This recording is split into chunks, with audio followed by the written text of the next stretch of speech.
जो लोग अपने दैनिक व्यवहार अथवा धार्मिक तथा नैतिक जीवन में सत्यता के मित्र हैं, वे सब अपने निजी धार्मिक विश्वासों के बावजूद विश्व के धर्मों में परस्पर सहनशीलता की प्रगति को देखकर प्रसन्न होते हैं। एक समय ऐसा था जब मनुष्य उन्हें, जो उनकी धारणा से पृथक विचारधारा के पक्षपाती थे, बुरी तरह सताते थे। हठ धर्मिता की क्रूरता से बढ़कर और कहीं क्रूरता नहीं आती। दुनिया का इतिहास भी हमें बताता है कि धार्मिक भेदभाव के कारण ही ज़्यादातर लड़ाइयाँ, उपद्रव तथा आर्थिक एवं राजनीतिक अत्याचार हुए। यहाँ तक कि किसी एक ही धर्म या पंथ के झंडे के नीचे ही 2-3 विचारधाराएं पनप गईं। उनमें अलगाव हो गया और वे एक दूसरे के जानी दुश्मन बन गए। ये स्थिति बड़े बड़े संख्या वाले मतों में भी रही है। तो भी धार्मिक सोच विचार, आत्मिक ध्यान की बातों से अधिक बढ़कर मनुष्य के लिए कुछ भी मधुरतम नहीं है। धर्म तो बहुधा मानवता की सारी संस्कृति और सोच विचार को निर्धारित करता है।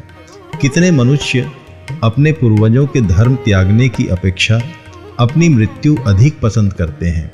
मैंने स्वयं ऐसे भूख से पीड़ित या अभाव की हालत में जीने वाले लोगों को देखा है, जिन्होंने उस भोजन को जो उन्हें धर्म की दृष्टि से खाना मना था, नहीं खाया। यदि अच्छे से अच्छे धार्मिक सोच विचारों के प्रभावों को दूर कर दिया जाए तो हमें मनुष्य के बीच सराहना और प्रशंसा के लिए कुछ दिखाई नहीं देगा, क्योंकि मानव व्यवहार संहिता का इतिहास बताता है कि हालातों से मजबूर होकर मनुष्य पशुओं से भी बदतर व्यवहार को अपना लेता है। लेकिन सत्य की लालसा में धार्मिक आचार विचार के इच्छुक मनुष्य अक्सर ऐसा नहीं करते। मनुष्य में सत्य की लालसा एक अच्छा चिन्ह है। तो भी प्रिय श्रोताओं, इतना कहने के बाद यह बात भी ध्यान देने योग्य है कि सहनशीलता और परस्पर एक दूसरे धर्म के प्रति सहिष्णुता के कारण वास्तविकता के सत्य को नज़रअंदाज कर देना घातक है।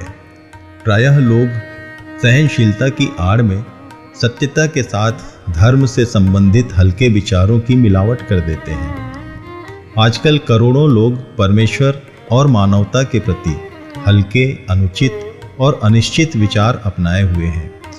यदि धार्मिक सहनशीलता का मतलब यह है कि हम इन हल्के विचारों को सत्य के बदले में या सत्य रूप में ग्रहण करते रहें, अर्थात यह कि हम इन हल्के विचारों को सत्य कहकर अपने व्यक्तिगत विचारों के बराबर सत्य माने, तो भविष्य में कभी असहनशीलता का कलंक भी अपने ऊपर लेना पड़ेगा।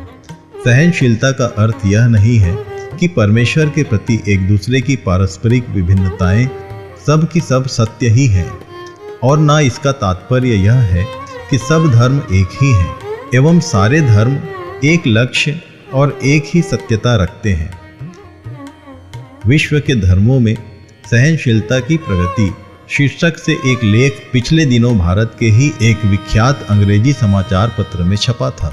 मैं उसका एक संक्षिप्त अंश आपके सामने रखना पसंद करूंगा, जो मेरी इस प्रवचन की शुरू की बात की तायीद करता है कि हमारी संस्कृति में भी विदेशी कहलाने वाले मतों या धर्मों के प्रति सहनशीलता का वातावरण बढ़ा है। उस भाग का अनुवाद यूँ है: यह विवरण अनेक धर्मों एवं विश्वासों में एक परिवर्तन का होना प्रकट कर रहा है। अतीत में जो अपने को ही एकमात्र पात्र समझते थे, इस दृढ़ विचार के कारण राज्य और दूसरे धर्मों को नीच दृष्टि से देखते थे और इससे भी बढ़कर बर्बरता का व्यवहार करते थे।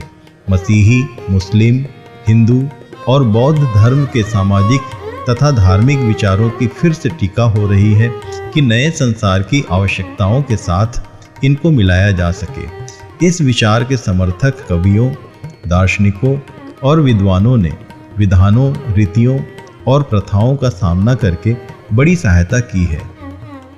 इस कथन में बहुत सी नई और सराहनीय बातें मिलती हैं।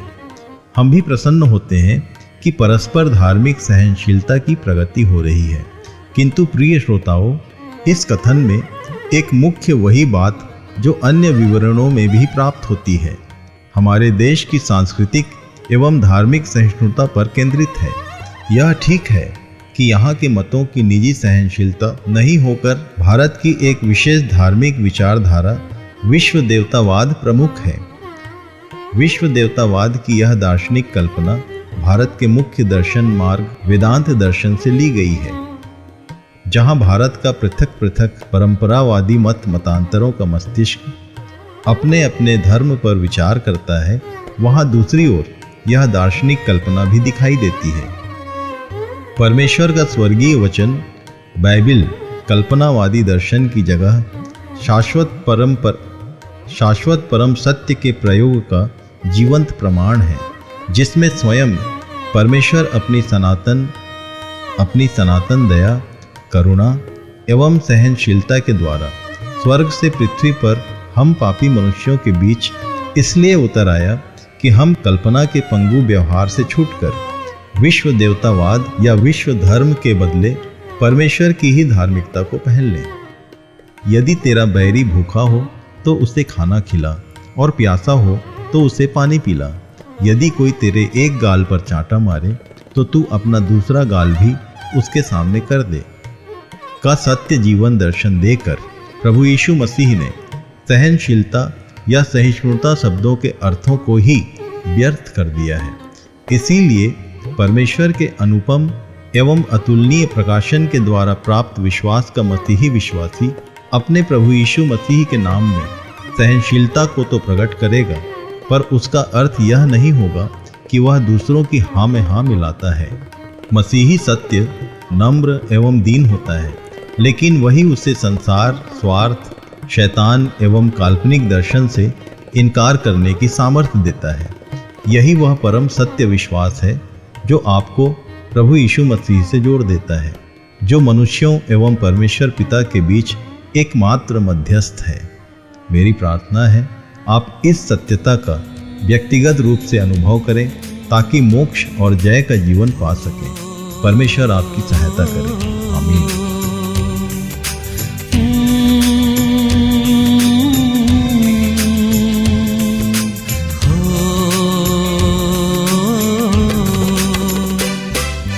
यदि कोई मसीह में है वो है एक नई सृष्टि।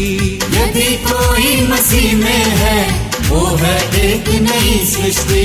यदि कोई मसीह में है वो है एक नई सृष्टि। यदि कोई मसीह में है वो है एक नई सृष्टि। और मैं भी उसका गवाह, और मैं भी उसका गवाह, और मैं भी उसका गवाह, और मैं भी उसका गवाह। यदि कोई मसीह में है वो है एक नई सृष्टि। यदि कोई मसीह में है वो है एक नई सृष्टि।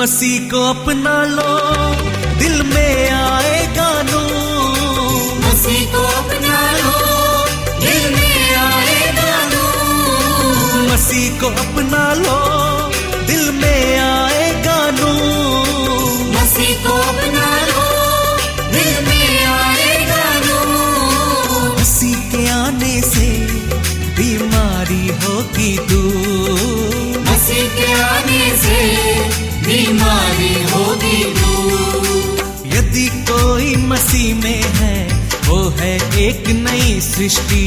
यदि कोई मसीह में है वो है एक नई सृष्टि। और मैं भी उसका गवाह, और मैं भी उसका गवाह, और मैं भी उसका गवाह, और मैं भी उसका गवाह। यदि कोई मसीह में है वो है एक नई सृष्टि।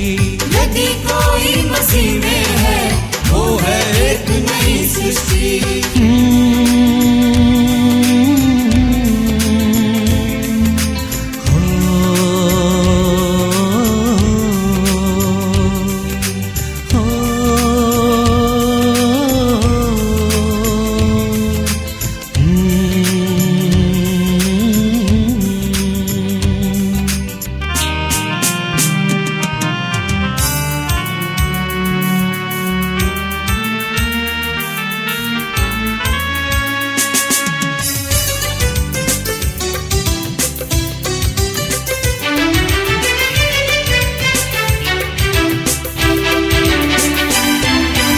मसीह को अपना लो, वो करता तुमसे प्यार। मसीह को अपना लो, वो करता तुमसे प्यार। मसीह को अपना लो, वो करता तुमसे प्यार। मसीह को अपना लो, वो करता तुमसे प्यार। मसीह के आने से दुश्मन से भी है प्यार। मसीह के आने से दुश्मन से भी है प्यार। यदि कोई मसीह में है, वो है एक नई सृष्टि। यदि कोई मसीह में है, वो है एक नई सृष्टि। और मैं भी उसका गवाह, और मैं भी उसका गवाह, और मैं भी उसका गवाह, और मैं भी उसका गवाह। यदि कोई मसीह में है, वो है एक नई सृष्टि। यदि कोई मसीह में है, वो है एक नई सृष्टि।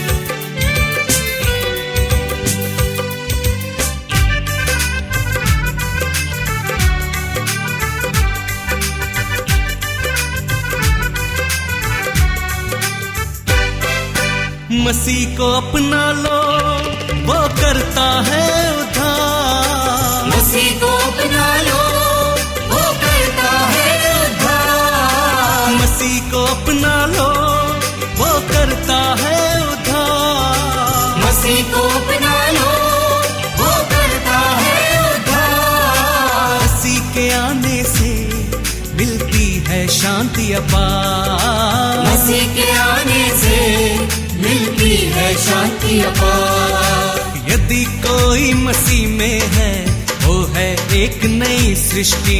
यदि कोई मसीह में है, वो है एक नई सृष्टि। और मैं भी उसका गवाह, और मैं भी उसका गवाह, और मैं भी उसका गवाह, और मैं भी उसका गवाह।